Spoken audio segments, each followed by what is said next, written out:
Tonight I'm with Autumn. Autumn, how old are you? I'm 22. And I approached you and I mentioned that the purpose of my channel is to create prevention through awareness by you having the courage to share your story of how you ended up out here in the streets of Phoenix. You could actually save a life. There's a lot of youngsters out here. The youngest person I've seen is 13. What's the youngest person you've seen out here in the streets? Probably like 14. Yeah.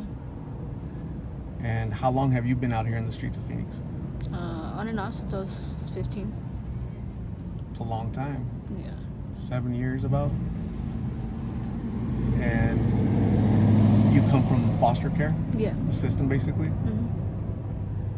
Does the system work or does it fail people more often? What do you think? I feel like it fails more often. Do you think the system failed you?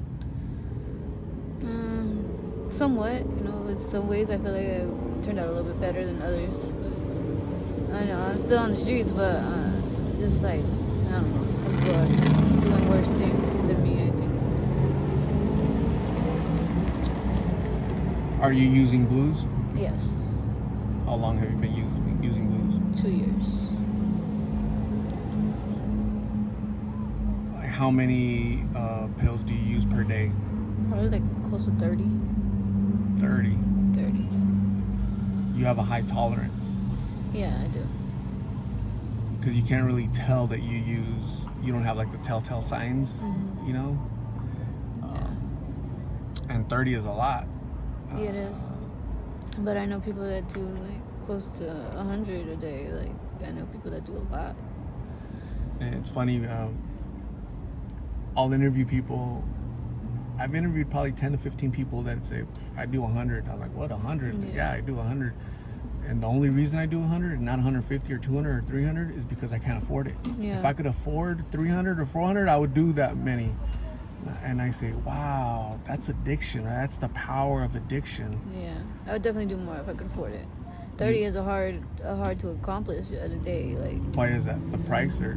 It's just the price and how much I gotta steal to get it. Like, boost things from stores. You know, sometimes it's a bust. Like, you get caught up. You can't steal from. It just takes a while to get the money or the merchandise or whatever.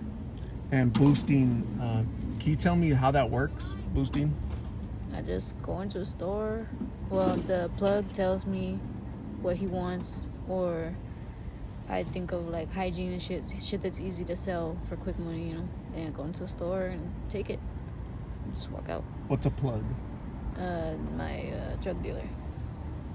So your dealer will say, this is what I've heard from other people.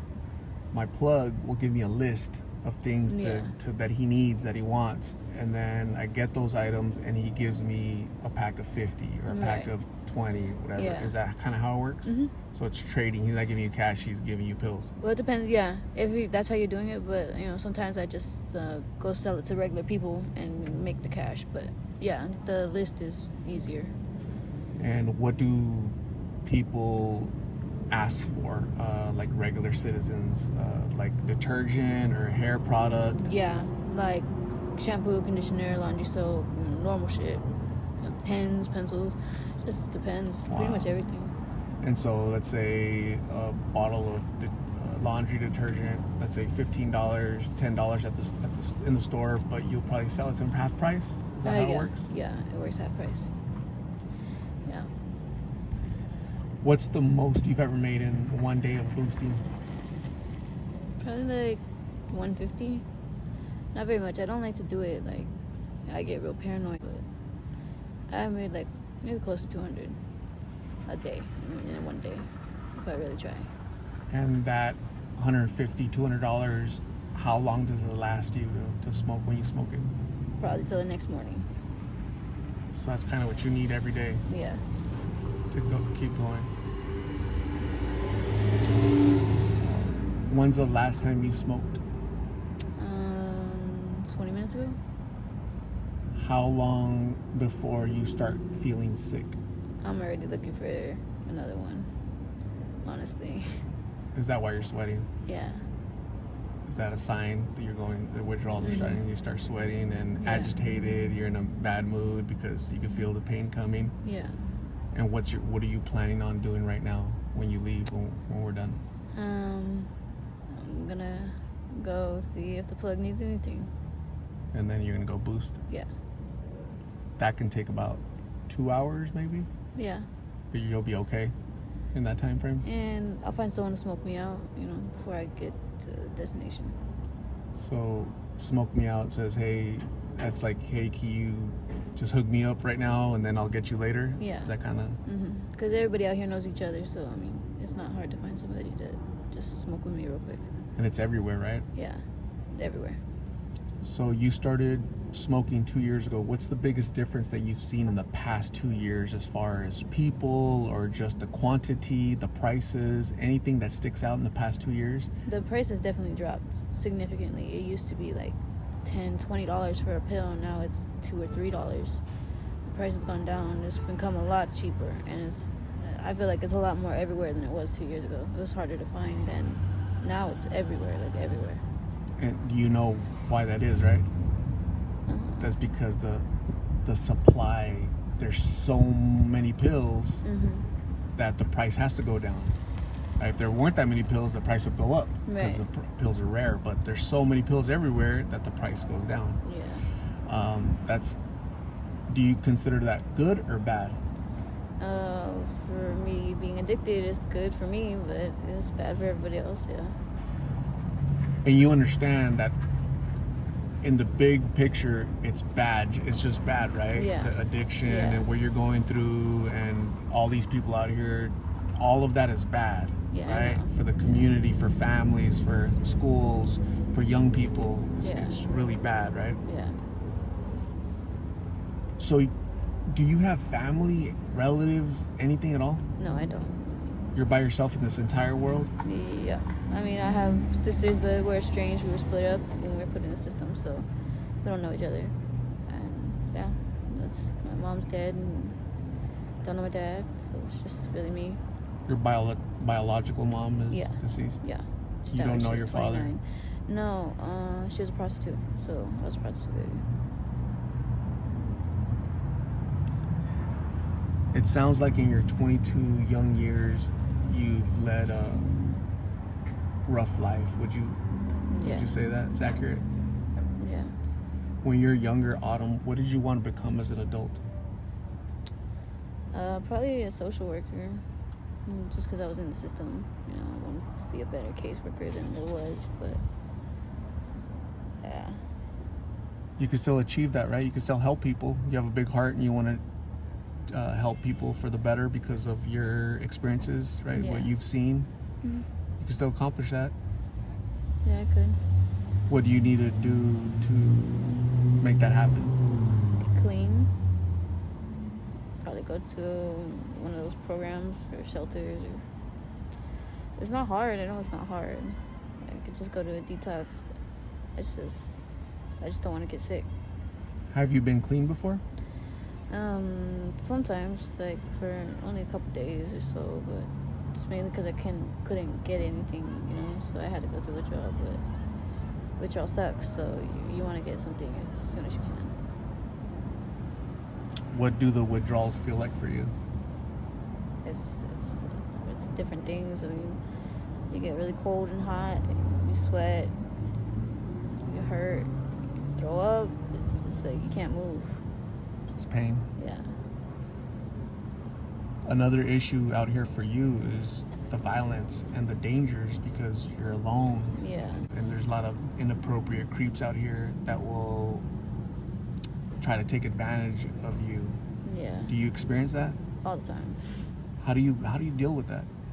Normally I just try to prevent putting myself in like dangerous scenarios, like being out late by myself. I always have someone with me normally if it's real late, especially a guy. Normally I have a lot of friends out here that'll look out for me, so I'm not, no matter like who approaches me like trying to talk to me about trying to get me in the car or whatever, I normally have people around that will help me. So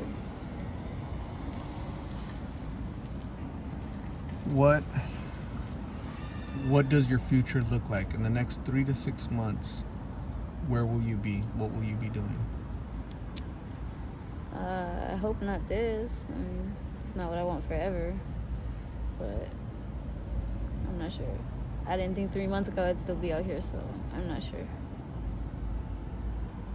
The good thing is that you shouldn't be doing this. You know that there's help out there, right? Mm-hmm. You said, I know it's not hard. It's just I'm just scared of the withdrawals. Mm-hmm. So you're very like self-aware, like you know Mm-hmm. what you need to do, what step you need to take forward to get the ball rolling, right? Yeah. So you seem very intelligent, you know, and I think that's because you've led a rough life. You seem mature, Yeah. fortunately, right?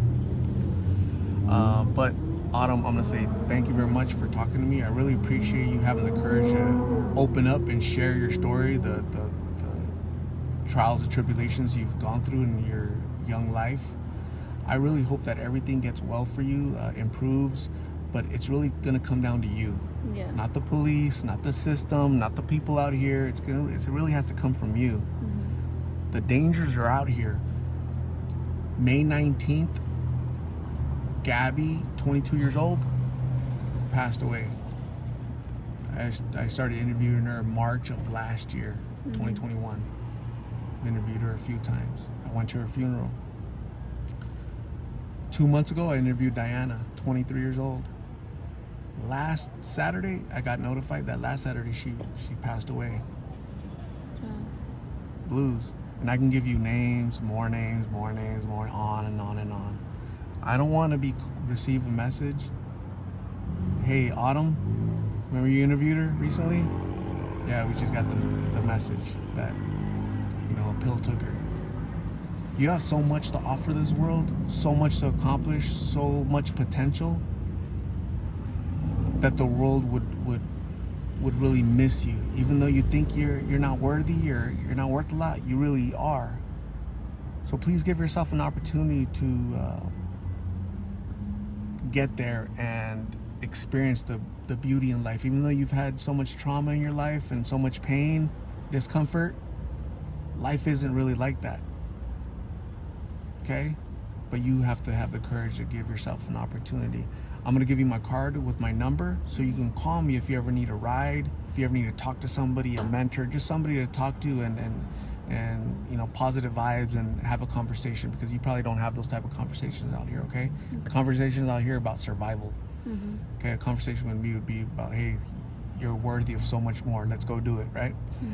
I'm gonna go grab you some lunch. Late lunch, dinner has been donated by one of my subscribers. So please stay safe, take care of yourself, and we'll talk soon. Okay, Autumn? Okay. Thank you. Okay.